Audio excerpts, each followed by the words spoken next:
Hello, everyone, and welcome to another episode of the Student Loan Planner Podcast. I am very lucky today to be joined by Wall Street Journal reporter and new book author, Josh Mitchell. Josh, welcome to the show.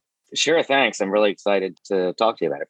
So could you tell me how you got involved in reporting in the higher education space and what drew you to such a minefield? So in 2012, I had just started as an economics reporter, and the editor that I was working for at the time assigned me to write about this report that the Consumer Financial Protection Bureau had just put out that said student debt had crossed 1 trillion. So I wrote this story and it got a lot of clicks. There were a lot of people who were really eager to read about why student debt was rising. I wrote a follow-up story, and the more I wrote about it, the more I saw that this was really affecting a lot of people and that it was affecting them in ways that they were very angry. They were very passionate about their student loans. There were a lot of people who wrote me who felt like they didn't know what they were getting themselves into when they signed up for the loans. And so I saw right away that there was some dysfunction in the system. And the more I unraveled things, just the more interesting this topic got for me. So I've been covering it for 10 years now, and I learn something new every week. Yeah, so I just applied for a mortgage and I got this unbelievable stack of materials of disclosures telling me this is how much I'm going to pay in interest, this is how much I'm going to pay in fees. They itemized all of the fees. The disclosures were just unbelievable. And everybody I applied for a mortgage with, I got all these things in the mail telling me my credit score, and it was really quite overwhelming. What kind of disclosures are mandated to students when they sign up for, say, an expensive graduate degree program and they're deciding to take out these loans? What kind of regulations or disclosures are required to be told to students when they're taking the debt out? So there aren't much. And that is one of the most interesting aspects of taking out a student loan. It's unlike just about any other credit product out there. First of all, the system itself is very opaque. So when you sign up for a student loan, it's not always apparent what the interest rate is or what the interest rate is going to be 4 years later when you're taking out your loans for your senior year. So you enter as a freshman, and basically the financial aid office, it says, here's your financial aid award, which is basically just sums up how many loans and grants you'll have access to cover the tuition at the school. But they don't say how much you'll owe by the end of 4 years. What ends up happening is there's this really incremental accrual of loans. You take out sometimes 3 or 4 loans a year, sometimes more than that. It's not really clear which loans are covering which costs. And then year 2, your sophomore year, the school raises tuition 4%, 5%. The interest rate might change depending on whatever law Congress passed. And then year 3, tuition goes up and the interest rate may have gone up. And so unlike a mortgage where you're told everything all at once, this is how much you owe, this is how much an interest you're going to pay at the end of the day, this is how long the repayment period is going to be. And not only that, the mortgage lender has to assess the value of the home that you're buying to make sure that the loan you're taking out isn't out of whack with the value of the actual asset. There's not really such an assessment when it comes to college. And so one of the things that I've discovered over and over and over again is that the loans are very often way more expensive than what the students are going to be able to repay. It's way higher than the actual value of the product that they're getting, but they don't know that. Yeah, it's pretty frustrating. I mean, so to what extent do you feel like the undergrad student debt is obviously a big problem, but I really see the biggest tuition inflation at the graduate level where people can take out unlimited amounts. What risk to the system do you think each problem presents? So you can kind of have the undergraduate student problem and the acceleration of those costs, and then the proliferation of graduate degrees and the unlimited borrowing with that. So you talk about how this is a national catastrophe. What risk do you think is bigger to the overall economy? Is it the undergrad problem or the graduate school problem? So there's been a shift just in the past couple years. Now graduate school debt, I wouldn't say almost as much, but it's one of the biggest drivers of growth in all of student debt. Undergraduate debt used to be mainly what student debt was. In recent years, it's now more and more becoming graduate school debt. One of the reasons why is because the education department actually limits how much you can borrow as an undergraduate. There's a cap. There is not a cap on graduate students. And so, yes, that's where a lot of the growth is. I think overall about 40% roughly of all student debt, 1.6 trillion, About 40% of that is graduate debt. But as you likely know, there's this program called Parent Plus, which allows parents to borrow anything on top of what their children borrow to cover college. So there's two things going on right now that I think are the biggest drivers of overall student debt. Parents who are borrowing on behalf of their children to go to college, that's growing by a lot. And then graduate students taking out debt to go to graduate school. And that includes law school, that includes med school. Those two things are very big. Obviously, you could write a whole book about this because you did. But in terms, and by the way, the book, we'll talk about it at the end, but the book is called Debt Trap, How Student Loans Became a National Catastrophe. And I want to say that's coming out August 3rd. Simon & Schuster's the publishers. We'll say that again later. But you talk about a summary of how the problem originated. So you talk about Sputnik, and it started from there. Can you give maybe a 30-second to a minute sort of description of the entire timeline of student loan debt in America in the past 70 years? Sure. Actually, I would say the proper starting point is the GI Bill. So you have all of these soldiers coming home from World War II. And this was like an experiment by FDR to figure out, what do we do with these 20 million people who are coming home all at once? I think it was about 20 million. Don't quote me on that. But there were a lot of people coming home all at once. And there was this concern that if they entered the workforce all at once, that employers would not be able to hire them quickly enough.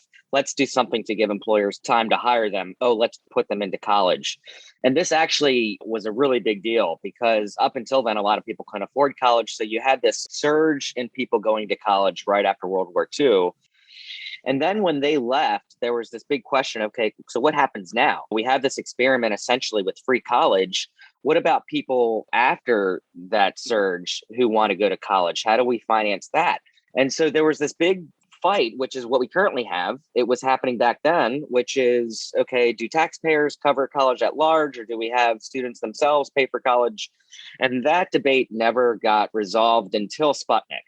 Sputnik happens, which is basically where the Soviet Union in 1957 launched a satellite into space. And this really was a big wake-up call for particularly Lyndon Johnson. He was the Senate Majority Leader at the time. He had his eye on the White House. And there was this big wake-up call where, as a country, we were concerned that the Soviet Union was winning the space race. And that a big reason why was because they had a lot of scientists and engineers. They had been investing in science education. And so in response to Sputnik, less than a year later, Congress created the first student loan program. And the goal was very tailored at this point. It was to increase the ranks of scientists and engineers in the United States so that we can reclaim the space race. Less than, about 7 years later, Lyndon Johnson, when he's in the White House, he actually turned that narrow goal into a broad social mission, which was, let's give everyone access to college. I think he was the first president who said higher education is now a necessity, not a choice. And he viewed this as a way to level inequality. He was a teacher himself.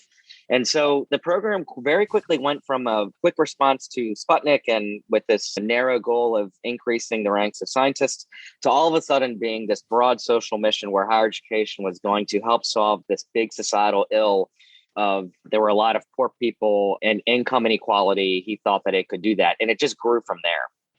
When they made these programs about income-based repayment and PSLF in like the late 2000s, I know this was before you were officially covering the beat, but because this is really a bipartisan thing that they did at the time, was Congress naive? Did Congress know what it was doing? What would your impression be in terms of when these lawmakers wrote these rules? They were well-intentioned, but they certainly created a lot of unique problems. Do you think that they anticipated any of those? That was one of the things I discovered in writing this book, is that members of Congress have wanted everyone to have access to higher education, at least since the 1960s. And for-profit colleges have often filled in the gap when public colleges couldn't expand capacity quickly enough to take in those students. Just as an example, there was a for-profit college crisis just after the Vietnam War. There was actually one right after the GI Bill. A lot of for-profit schools propped up after the initial GI Bill and saw this as a great money-making opportunity. Same thing happened when Vietnam veterans were coming back from the war, and there were a lot of for-profit schools that cropped up then. There was a for-profit college crisis in the 80s, and then it completely blew up in the 2000s with Wall Street getting involved, and these for-profit schools grew. So Congress has ignored red flags when problems have arose because they want to maintain this mandate to give everyone access to the school of their choice. That makes a lot of sense. If you look at dental school in the 1960s and 70s, it was primarily a white male institution. If you look at dental school today, it's extremely diverse. I'm not sure about the gender split, but I think it's pretty close to half and half. There's a lot of representation of Asian Americans, African Americans, Hispanic Americans that you didn't have 50 years ago. And you could make an argument that student loans and the messed up system that we have is at least partly responsible for that positive development. So to what extent do you think that maybe the positive things that have happened from equity could maybe make the student loan system worthwhile? Would you say that maybe the student loan system should just be more grant-based, or do you think the student loan system is having some positive effects on equity but negative effects on people's finances? I mean, what do you think is the right balance between equity and a system that's not so screwed up? I think that's a great point, that student loans have in one way achieved its goal, which is to broaden access to higher education, to allow more and more people to cover tuition who otherwise wouldn't be able to. So they have achieved that goal, but it has come at the expense, making the system very costly. In this sense, I compare it to healthcare. Our nation's healthcare system gets a bad rap, obviously, because it's so expensive. And yet we do have some of the best hospitals in the world. And so there's, two sides of the coin. I think higher education is sort of the same. It's a very expensive system, in part because easy access to loans has enabled schools to raise their prices higher than they otherwise would have. To answer your question about how to fix it or what needs to happen, one of the things I discovered is there was actually a student loan program before the federal student loan program, and the default rates were extremely low, and tuition was relatively in check back then. And so the question is, why was that student loan program so effective at achieving its goals without these other problems compared to our current student loan program? And one of the things I discovered was the first student loan program, which was called United States Aid Funds, USAF, was actually a program that required schools to put up their own money. So this was like basically an insurance fund where schools and private corporations and banks would throw money into a pot. That money would reimburse lenders when students took out loans. And if the student failed to repay the loans, schools were on the hook for some of the money. And so the risk of losing money, I think, made schools very reluctant to give loan amounts that were too high to be repaid by students. And so schools had more skin in the game than they do now. When I describe this, I think about the fact that if you look at where lawmakers on different ends of the spectrum stand on what to do about the system, there is a bipartisan consensus that there needs to be more discipline built into the system for schools to have more skin in the game. And the question is, how do you achieve that? And that's something that Congress has looked at in recent years. They haven't really come to a conclusion on how to do that. But I think that there is this broad principle that lawmakers on both sides agree with, which is that schools need more skin in the game. Here's a real question is, how do you untangle the Gordian knot? So just an example, if you've got an NYU dental student who's taken out $700,000 of dental school debt to get a 4-year dental education, the school has scaled up its budgetary expenses to make sure that all of the expenses are well spent, or all the revenue is well spent. And to change the system, to put skin in the game for these schools would be so disruptive to these programs where they might have to cut half of the seats in their student body. So I guess this is kind of a two-part question. I guess one is, it is a catastrophe, I think, but is it like a Social Security, Medicare catastrophe, but it's just an unfunded liability where it just grows and grows and they just constantly kick the can down the road? Or do you foresee some sort of highly disruptive event like a graduate schools across the country being squeezed by new rules that does lead to half the classes of these dental schools, for example, being cut off, or some sort of major disruption like physicians losing PSLF at some point that causes a mass number of people to not go to medical school in a given year? What kind of catastrophic things might happen with this system that we have as it's currently designed? I think this is more of a case of the frog boiling in the pot, but not knowing it's dying. I get asked that question all the time. When is the financial crisis going to happen that's going to lead to the economy crashing? People's reference point is 2008. And I always say it's not going to look like 2008. In fact, in a lot of ways, it's already happening. You just don't quite see it. For example, there's something like 8 million people who have defaulted on their loans. That's not too far off from the number of people who had their homes foreclosed upon after the housing crisis. So there's a lot of people who have defaulted. As you know, defaults are people who owe relatively small amounts of student debt because a lot of those people are dropouts who went to community colleges, for-profit colleges, and what have you. But aside from defaults, you have people who are carrying $50,000, $100,000, $200,000, and then they can't keep up with the monthly payments. So they go into income-based repayment, which keeps them from defaulting on their loans in a given month, but it means that they're making payments for 25 years and 30 years out. And so one of the characters that I wrote about, she was a single mom taking care of two kids, and she was staying current on her loans, but she was making no progress toward paying off the principal. And so the balance was rising and rising.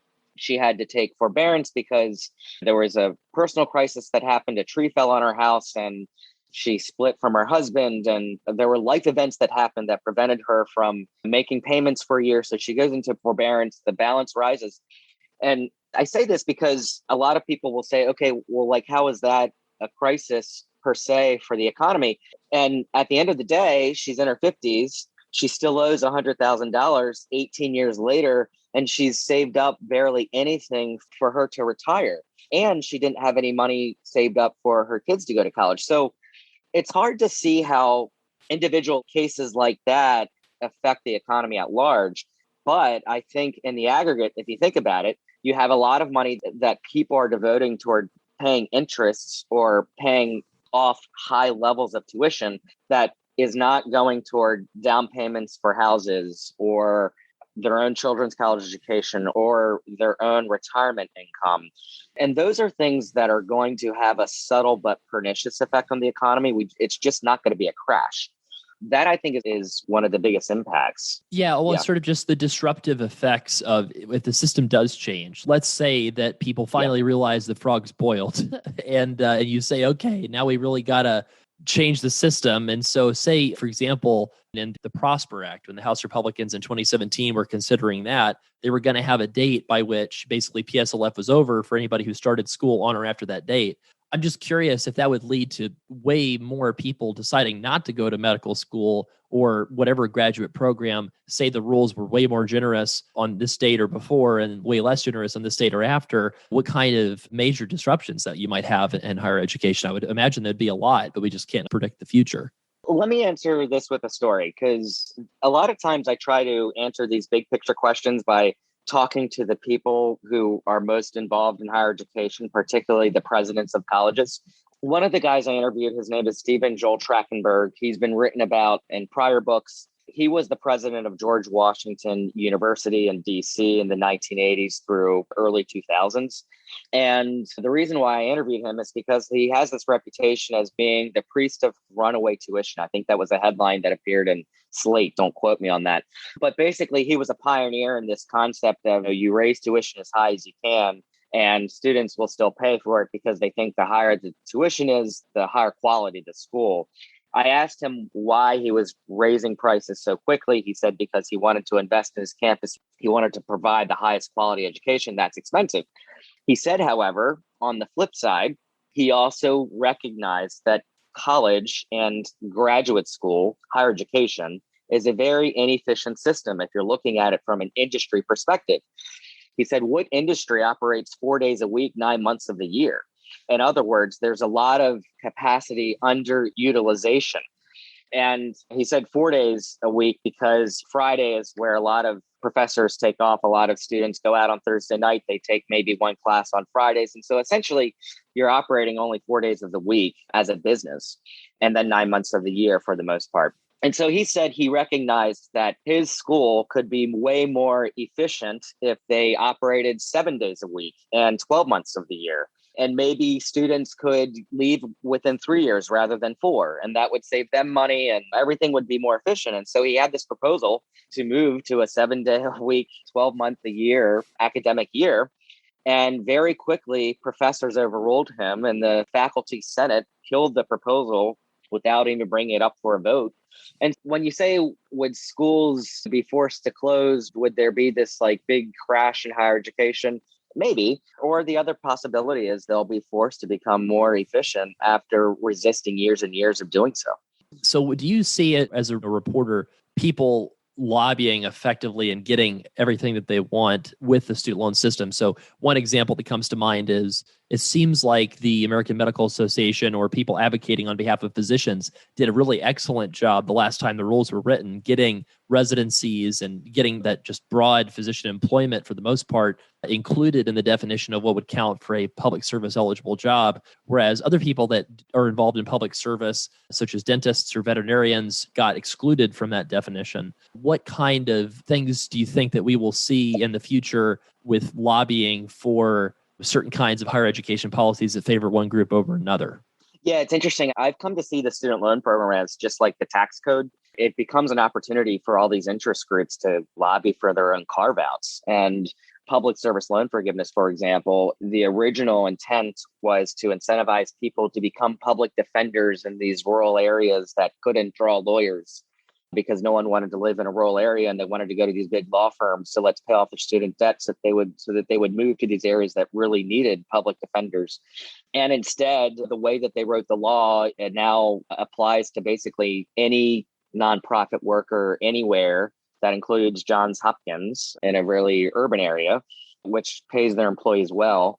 And so, yes, there are a lot of interests at play here. And this is one of the arguments in my book, is that if you look at how the system plays out, it actually, in a lot of ways, increases inequality. In some ways, there are a lot of people who are well off who are having their debts forgiven. And then in other ways, you have some of the poorest students and poorest families who are being charged a lot of interest, who don't have access to programs like public service loan forgiveness. And you take a look at who gets what, and a lot of times it's arbitrary. And I think that as the program gets bigger and bigger, and it becomes more of an opportunity for different interest groups to try and carve out loopholes. So one question I've got for you, going back to your earlier example that you do in your book of the single mom in her 50s with the 6 figures of student debt. So one thing that a group like ours might suggest to her is if you maximize your retirement contributions and your 401k contributions, you can get your taxable income very low. And now your payments will be $100 or $200 a month. And we'll suggest that you delay Social Security until 70 and just retire and spend down all of your retirement assets until 70 to claim that Social Security so that your payments will continue to be $100 to $200 a month.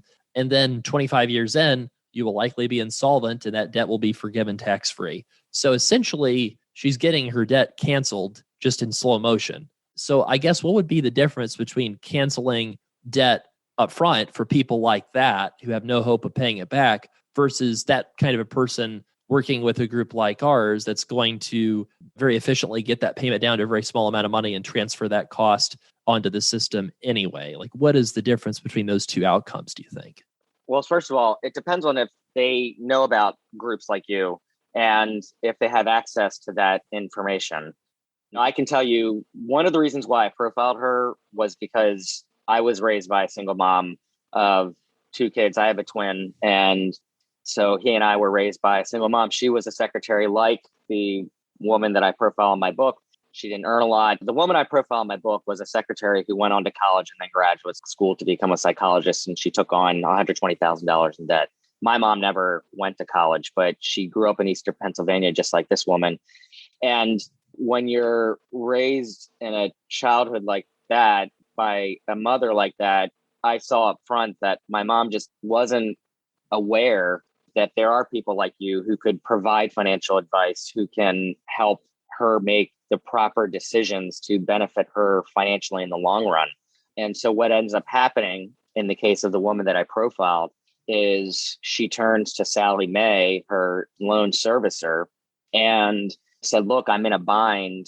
A lot of things have happened that are preventing me from keeping up on my loans. What should I do? And they said, oh, go into forbearance. According to her, that's what they told her. And a year later, her balance had risen and she wasn't aware that it was going to rise. And all of a sudden, then it becomes like quicksand. And I don't think in a moment like that, they're thinking, oh, like, who's the financial advisor out there? Like, where's Travis Ordenby? What's his number? So I think a lot of people just don't have access to that information. There are people that do. Profiled an orthodontist who owes a lot of money, hundreds and actually $1 million in student loans for having gone to UFC dental school. And he contacted a financial advisor as he was in school to figure out what was the best policy to take advantage of to lower the amount that he would pay in the long run. So there are people who can do that. There are a lot of others, though, that are not aware of that and might not have access to those programs because of when they took out their loans. That's a whole other story. I'll stop there. Just an example, I met a nice couple the other day where the wife was an elementary special education teacher. And she had, I think, maybe 40 or 50,000 of student loan debt, had been on the teacher loan forgiveness program instead of public service loan forgiveness and not getting credit for those two concurrently. Yep. And so that's something that, to the extent that I have things that bother me about what we do, that's certainly something. Is who are the people that reach out to a group like ours? It's somebody who really sees the value, who has high education and high debt and sometimes high income, often high income, that realizes this is a no-brainer to optimize this to pay less. Whereas that person who is the single mom might have a lower income is not going to reach out. She's going to reach out to that loan servicer. And if those Sallie Mae loans were FFEL loans, obviously those, they're getting interest on those. And so the right answer is to consolidate them and leave that system. Yep. And then they lose the interest income. So, of course, they have a negative incentive to tell her what the best thing to do is. Yes. Is that, so I guess one issue with the student debt cancellation is if you do it broadly, it's very expensive and it does benefit some people who have higher incomes. If you were to design some sort of student loan reform to help those people like those single moms out there that are probably not going to contact professionals for help, is there something that you think would be something that would not increase inequality? It would decrease inequality to help and reach down to some of those people who've really been screwed over by the system, especially the lower income people. Yeah, this is a huge fight that's going on right now, even within the Democratic Party, not just between Democrats and Republicans, which is, would canceling student debt be progressive or regressive? Would it end up helping mostly well-off people, or would it help poor people or even middle-class people who really need a leg up? That is a never-ending debate. I think income-based repayment is an important concept to understand, because that's something that, if you look throughout history, basically everyone who's paid close attention to student loans has gotten on board with this concept. This goes back to Milton Friedman. He wrote an essay in 1955, I want to say. All right, have you heard of this essay that he wrote? I have heard of it, yeah. Yeah.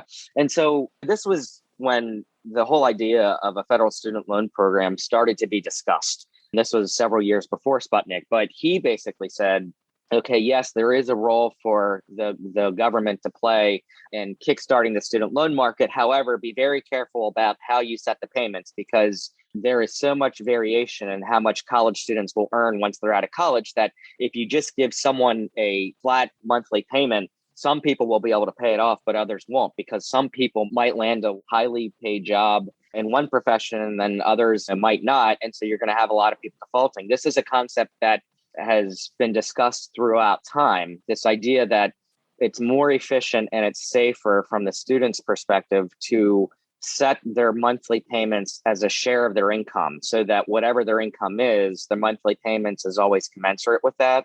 But income-based repayment as a policy didn't really enter the law until the 1990s, as you mentioned. And even then, not a lot of people used it until around 2010 or so.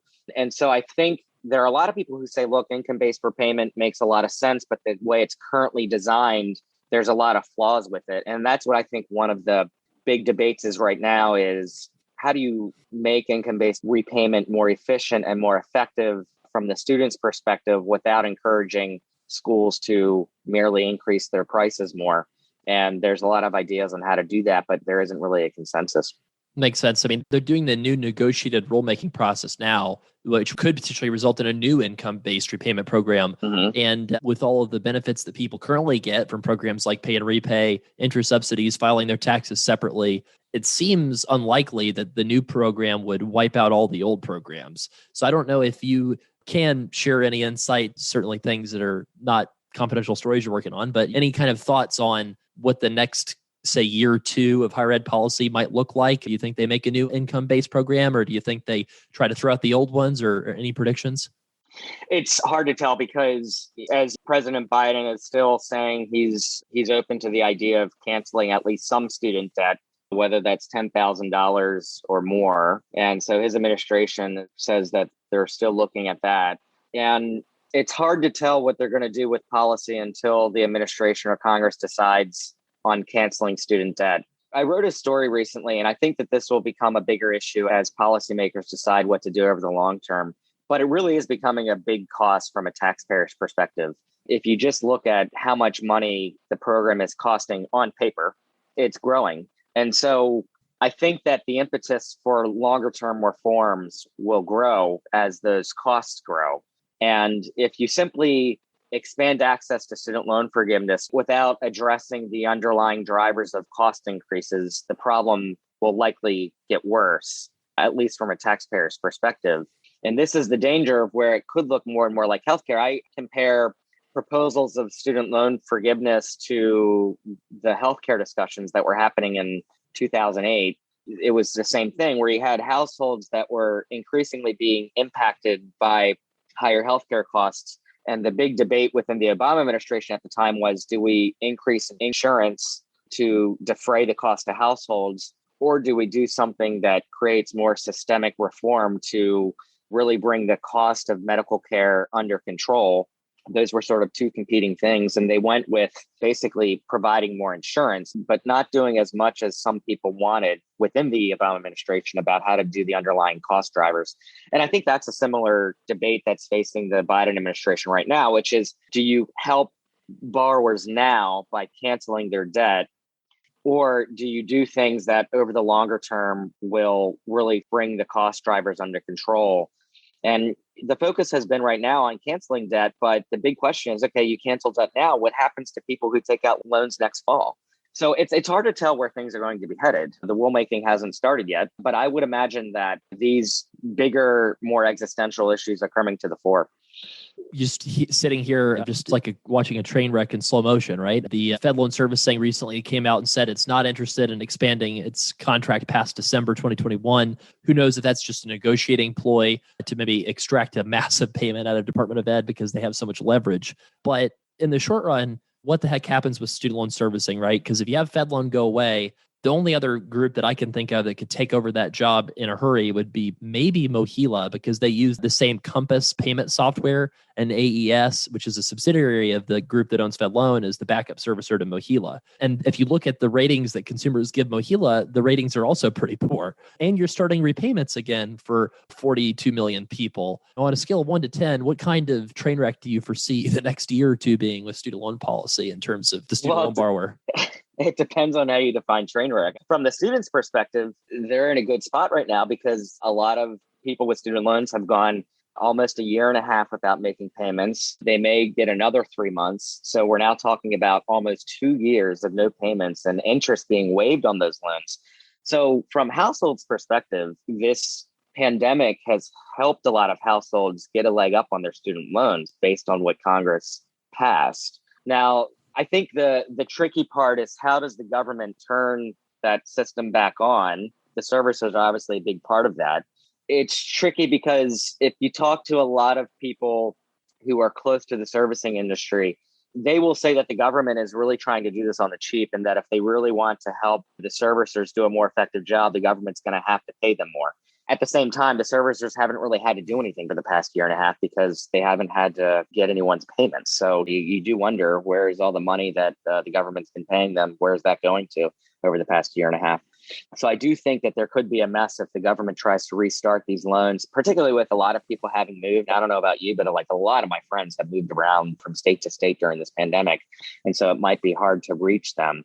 But the servicer issue, I've always thought was like a symptom of a broader ill. And I think there are real problems in the servicing industry. I lay them out in my book, but you could have the best servicers in the world, and I think you're still going to have some underlying issues because, again, the servicers aren't the ones who are awarding $180,000 in student debt for a master's degree recipient at Columbia University who goes on to earn $30,000. Like, how does a good servicer help that person? Yeah, that's a great question that I don't have the answer to. So the last question I've got for you is, tell us what your book is and where people can go buy it and when. The book is called The Debt Trap. It's out August 3rd. And one thing I want to say about it is that I try to tell this story through characters. So this is not a dry, dense book. There are a lot of interesting characters involved. I interview everyone from the Sallie Mae CEOs who were leading the company to massive growth, to members of Congress, to 4 people who took on a lot of student loans. One student went to the University of Alabama, really big state flagship. Another student went to a private college. I interview a for-profit college student. So this covers a lot of ground, and it's just the characters themselves are really interesting, and I think really tell this story well.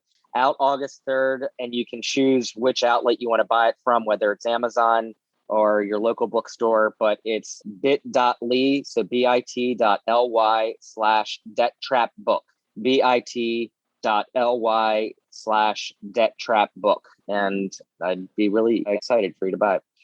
Awesome. Well, Josh Mitchell, author of The Debt Trap and journalist for the Wall Street Journal, thank you so much for being on our show. Yes, thank you. I appreciate it.